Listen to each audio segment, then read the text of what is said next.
you are watching the Solutions Summit, India versus COVID. This is very much one of the big fights in our lifetimes. India has to emerge victorious. There is just no option. The fight against COVID is a fight that's taking place at so many levels. There are doctors trying to help. There are governments and bureaucrats trying to formulate policy.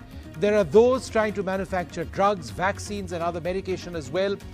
But somebody who is actually leading the effort, so is part of the team to actually formulate policy, is Dr. VijayRaghavan. He joins us now. He's the principal scientific advisor to the government of India and one of the finest minds in science in this country. It needs to be mentioned as we try and deal with this situation. But so we are now in a very difficult situation for all sorts of reasons. The primary concern among people in Delhi is how soon before more oxygen is made available in Delhi. Could you tell us the process of stepping up availability? There is a very, thank you, Vishnu. There's a very rigorous process for evaluating what the oxygen requirements at any level are. And this is dynamic and it's also in real time. If there is any shortage of oxygen at any level, at any place, there is a website which the Ministry of Health has, or all the hospitals have now, and they log on and they know not only that there is a shortage at their place, but they know where else oxygen is available. So this is at the distribution level. In addition, there have been very strong measures taken now to transport in bulk, both in tanks and in cylinders, to location using rail and road. So I think that the oxygen shortage will be addressed because in addition to what I've just said, you're going to see that industries, big industries which use oxygen without compromising on their output, yet by addressing and transforming part of their sources into medical grade oxygen, those again will be addressed. And so just, in terms of time periods, before large parts of the country have access to a lot more oxygen than presently, would it be 48 hours, 72 hours, 24 hours? Could you, even for some areas, could you give us some time period? It gives people a sense of hope. Well, I should say that, this is something which is ongoing and you'll see the results right away.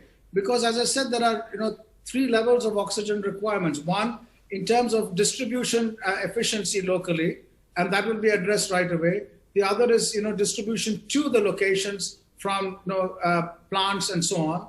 And the third is diverting manufacturing as needed. So you're going to see impacts on this right away. Okay. The commercial availability of oxygen in cylinders, because, for example, in Delhi, my own neighbor wanted an oxygen cylinder. They haven't got the results of an RT-PCR test, but all the symptoms appear to be of COVID. The gentleman's oxygen saturation count has gone down. They spent the entire night, they weren't able to get it. These are common problems, obviously. When would the commercial availability of oxygen come back up? I think you're going to start seeing that the return to availability and increased availability right away.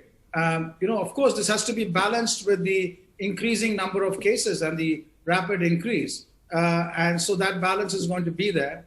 But oxygen supply is really one of the most important aspects, and that's being addressed. I believe there's also a plan to import oxygen. Is that right? It was there in a press release 2 days back.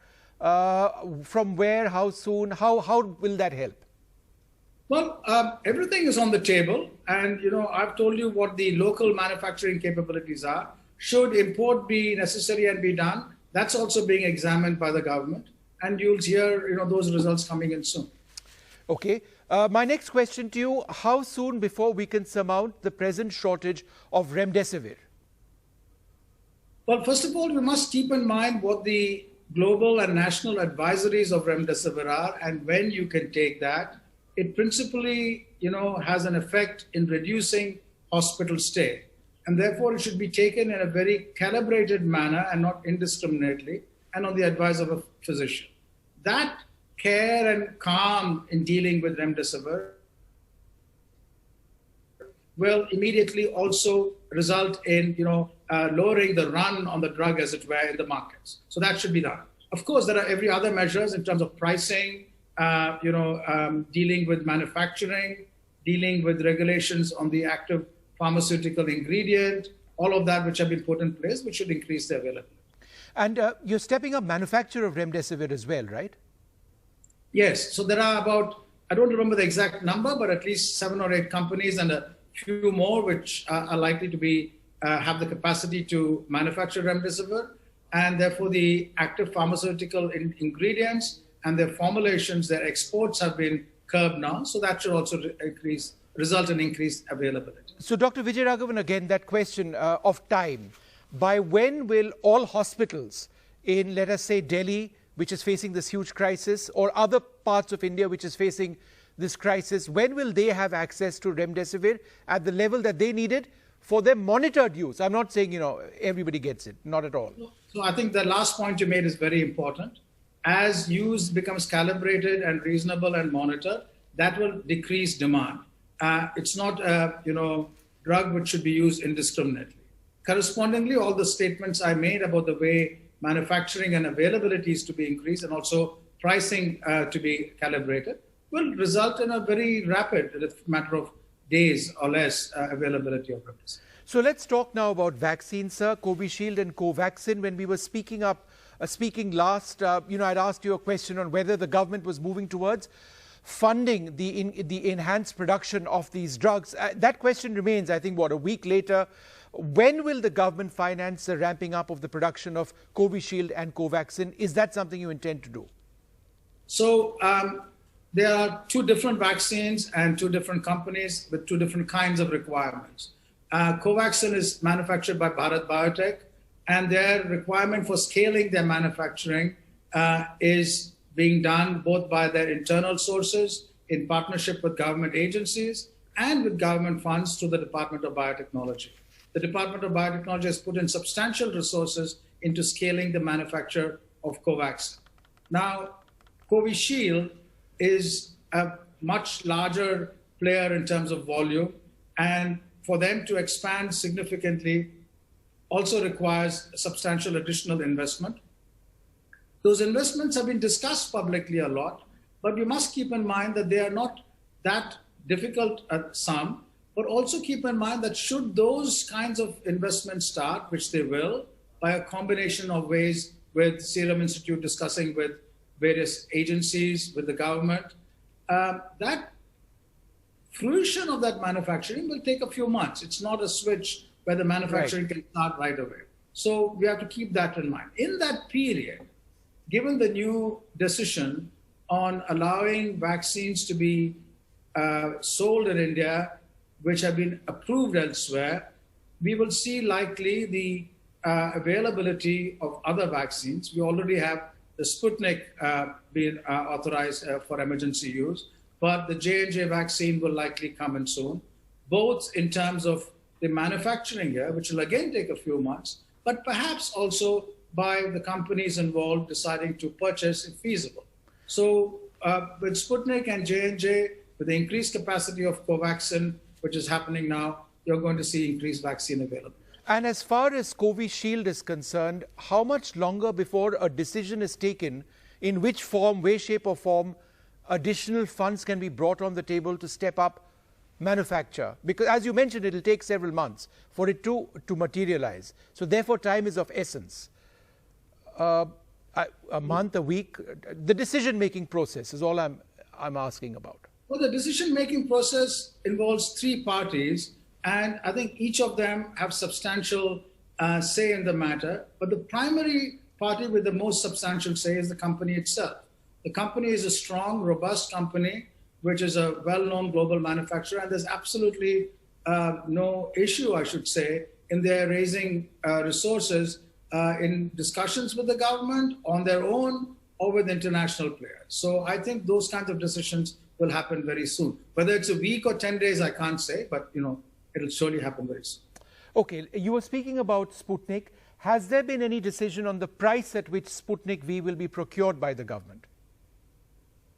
Well, the point here regarding all vaccines sold in India right now is to keep in mind that vaccine manufacturing is an extraordinary process where great care has to be taken.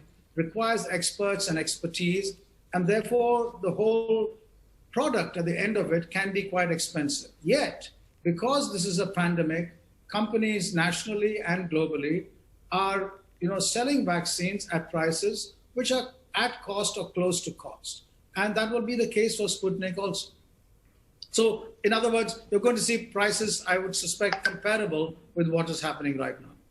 Oh, really? Because that's really important, because Sputnik sells at a little under $10 a dose to every country outside the country.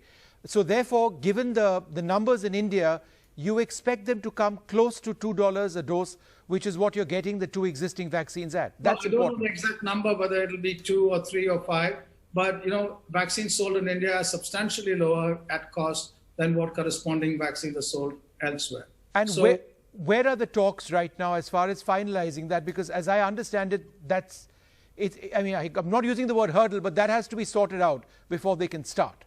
No, I'm sure the health ministry is discussing all of this, and we will hear very soon about this, I'm sure.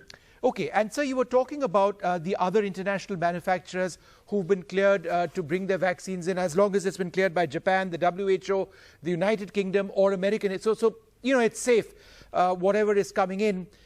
But as I understand it, all of them have existing orders, right? With so many countries. The United States has bought up so much. Canada has bought up so much.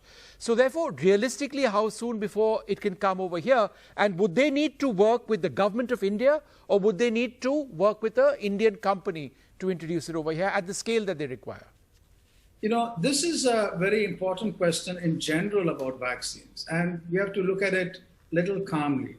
Vaccines are surely going to be a large-scale and complete vaccination, near complete vaccination, is going to be the way we go out of this. Meanwhile, it is important to realize 3 things. 1, that range of vaccination will take time. Secondly, getting these vaccines and scaling up will take time, in terms of procurement, manufacturing, and so on. And therefore, the third matter, every level of behavior modification where we can get back to the same kind of intensity which we had at a similar period last year is absolutely critical, because our sequencing and other information is showing the presence of variants which could be more transmissible. And therefore, the only way to deal with that now is push our own behavior substantially without compromising too much on our economy and livelihood and so on. So that's a challenge, and that's what we have to focus on. Thinking that you're going to get the vaccines right away and they're going to solve a problem is not correct. Vaccines are critical, they're important, but they will take some time. We'll talk about what you just mentioned very briefly in a moment. I just have the variations of the variants. I just want to understand the present state of vaccination. It appears to be dipping, right? The number of the absolute numbers that we are vaccinating in the last few days appears to be going down slightly. Is this directly linked to people being worried about going out of their homes, given the numbers in places like Delhi? See, what we have done is looked at the extent of vaccination state-wise, and many states have done above the national average in terms of utilizing all the vaccines they've got or near full, and others have not utilized fully. Of course, that would be the kind of spectrum you would see. So that needs to be ramped up about utilization as well as supply being ramped up. I don't think that there is a reluctance to get vaccinated. I have heard no reports about that.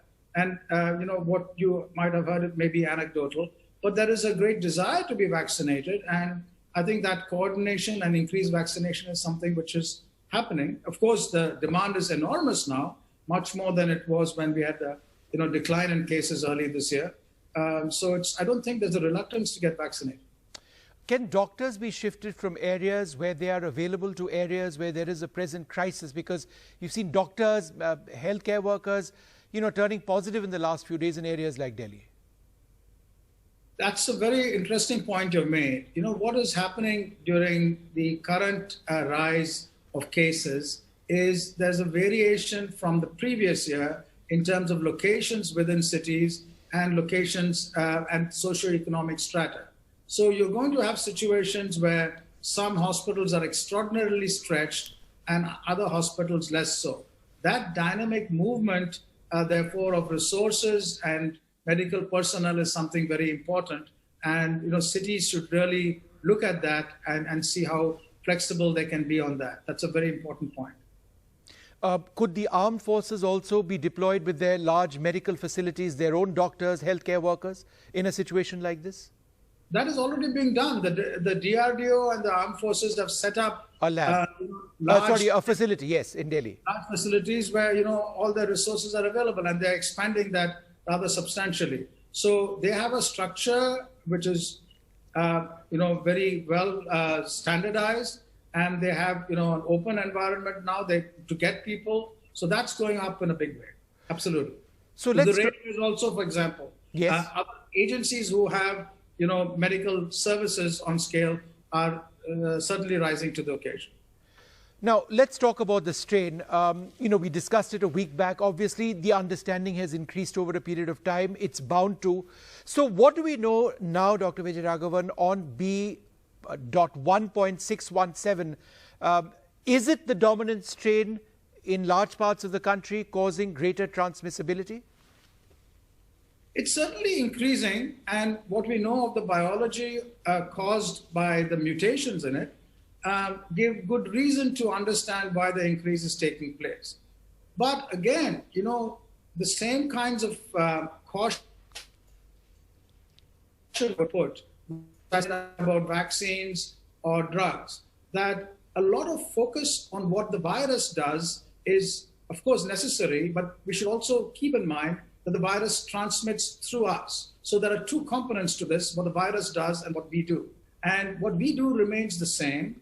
And when you have a variant which is more transmissible, we should do that same thing with greater intensity and efficiency.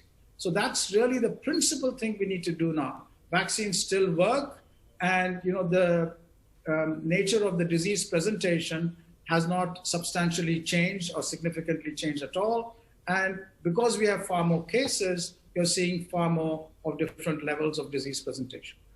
Dr. VijayRaghavan, with this strain now being detected in the United States and the United Kingdom, is there a concern that this could spread to many more other countries? This is not, the kinds of mutations there are not different from the kinds of mutations seen in other strains which have increased spread. So it is just a combination which makes this a special variant there. Now, this is going to happen always. As you have great presence of viruses all over the world, there are greater chances of mutations. And when those mutations are such that they can actually transmit the virus faster, they will start taking over.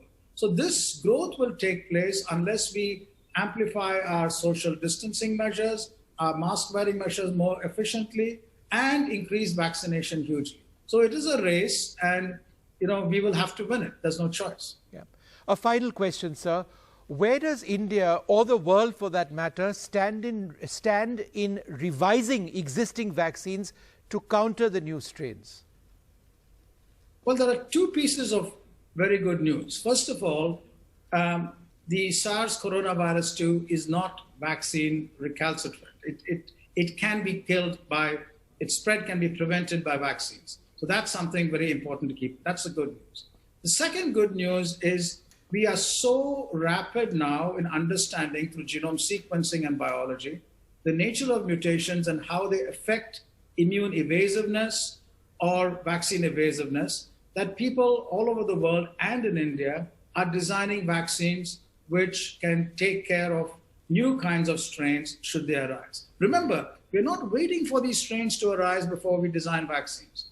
Tests in laboratories all over the world and in India have identified regions of the spike protein which, when changed in a specific manner, can cause mild or more serious immune evasiveness. So there are people designing already vaccines which can take care of any kind of eventuality and protect us against the current variant C. So the vaccine design scenario is good. That will now also need to be amplified by vaccine production, which is also good, it's feasible, and vaccine deployment. Now the deployment part is interesting. No longer do we have to go through all the range of trials which we did for the initial vaccines if we can prove that these new vaccines in each category are similar to the previous ones which are designed and used, except for some minor changes. When we can do that, the deployment also through the regulator should be faster. All right, Dr. VijayRaghavan, wonderful speaking to you. You're giving us a sense of hope, which is so important. Yes, go ahead, sir. That's very, very important and successful work going on in new drugs, new kinds of masking, new kinds of tests, which are very, very important. Tests tell you when the decline is going to take place. So testing is very important, and new vaccines are being made. So from the science front, extraordinary things happening. From our public behavior, all of us should stay calm and follow all the rules. All right, Dr. VijayRaghavan, thank you so much for speaking to us. We need to take a short break at this stage. We'll continue with our Solutions Summit, looking at India versus COVID and all the challenges which we face.